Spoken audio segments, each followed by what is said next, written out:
Okay, so we've got one more computer for the night, and this is an Outbound Laptop.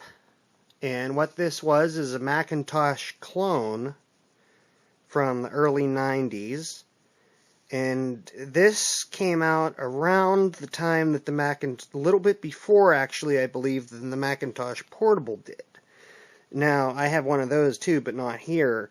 I'll do a size comparison when I get it here, but anyway, this is the case for it right here.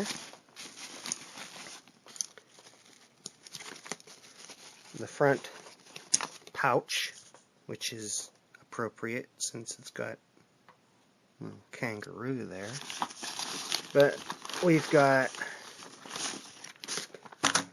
old Focus Enhancements Macintosh magazine from March 10th, 93,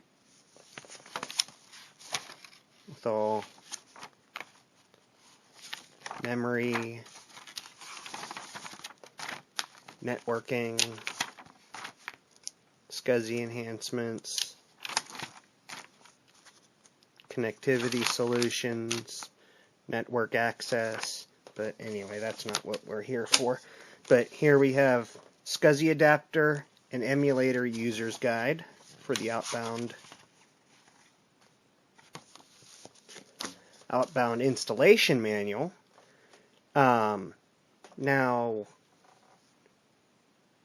you're probably wondering, why would you need an installation manual for a laptop? Well,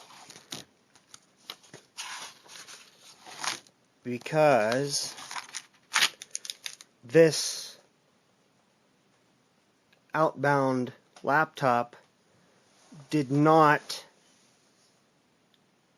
they couldn't use the ROM, Apple ROMs. So what you had to do is you had to install, let's see if there's a, okay, right here, it says positioning the rubber bumpers on the ROM board. What you did was you installed your ROM chips, I believe. I didn't read through this real closely, but you install your ROM chips from your Macintosh into the Outbound laptop, and then your Macintosh would plug into the Outbound so you could use the Macintosh as well. Obviously, without the Macintosh plugged in, it wouldn't work. Here you can sort of see where you're putting the cable in. It's coming out through the Macintosh. Unfortunately, I don't have the cord. Jim's mouse pad.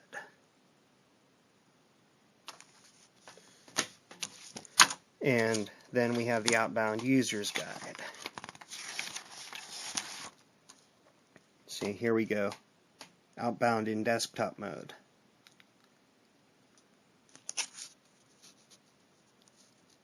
See right here. The heart of your Outbound laptop system is the Macintosh ROM chips that your dealer removed from your Macintosh and installed in the Outbound. Because both computers share the same ROM, when you disconnect the Outbound from the host Macintosh, the Macintosh is disabled until you reconnect the Outbound. So, anyway, let's open it up. Open up the case here, and now, if any of you are familiar with the Macintosh Portable, you know how big and you know how heavy that thing is.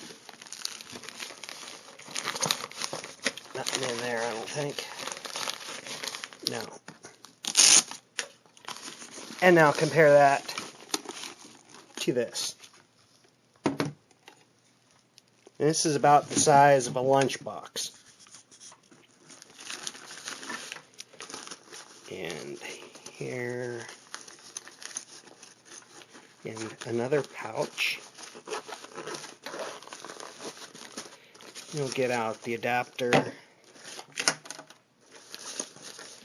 and Outbound Systems Microsoft mouse. Okay, so we'll look at the back of this first. The battery on here is standard sealed lead acid camcorder battery. Now I say standard, back in 1993 it was fairly standard. I'm not sure if I'm even able to find them now, and this covers off because this is the ROM battery here, and I'm not sure where to find these either. It's a 6-volt lithium battery. Probably a Photoshop or something might have the camera shop.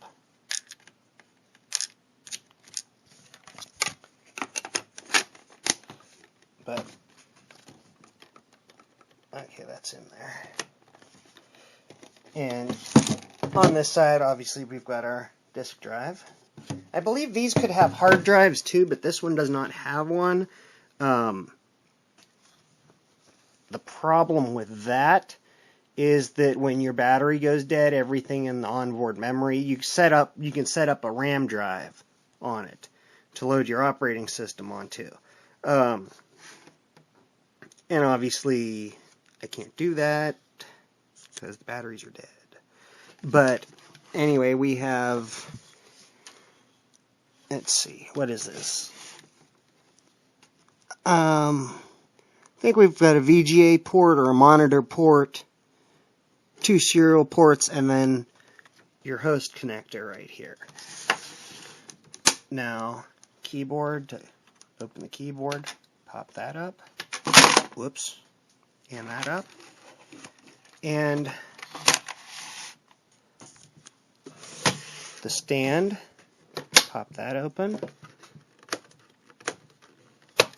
And that folds down.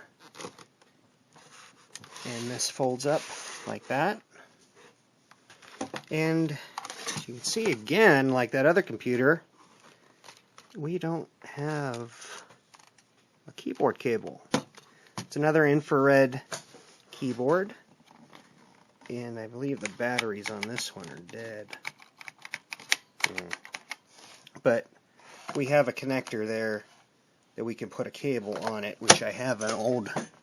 It just takes a standard phone jack cord, but the batteries go in here. It uses, I think, 3-volt lithium batteries or something like that. But to convert it to actually use it as a laptop, that pops up in this little lock tab on here. That goes in there, and it locks the keyboard to the front of it, and you can sort of use it as a laptop. It's a little awkward, but I mean, back in 1992-93, that was pretty decent. So let's get that back in. Plug the keyboard in here. Where's the plug at? I think it's in the back. Yeah, right here.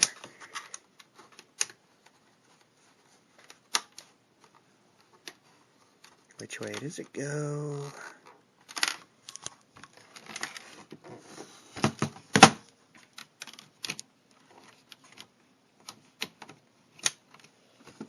Alright, so now the keyboard should work.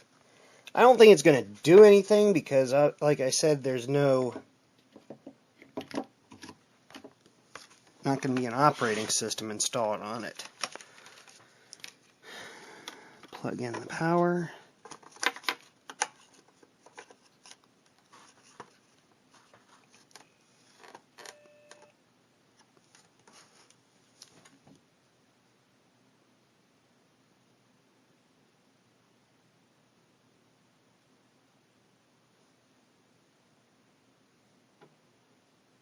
Yeah, it's just wanting a disk. And this has a neat kind of track point thing. It's called an ISO track bar, something like that, ISO bar or something. you slide it back and forth to move back and forth, and this, well, it's actually blue, but this is a little roller that you roll to move the mouse. And it's not moving. I don't know if that's because the batteries are dead or what. I have to see if I can find a... I was just going to say, I have to see if I can find a Macintosh boot disk, but I might be able to make one from that Performa 200 I've got sitting over there. Well, we'll see what I can do, and we'll be back if I can.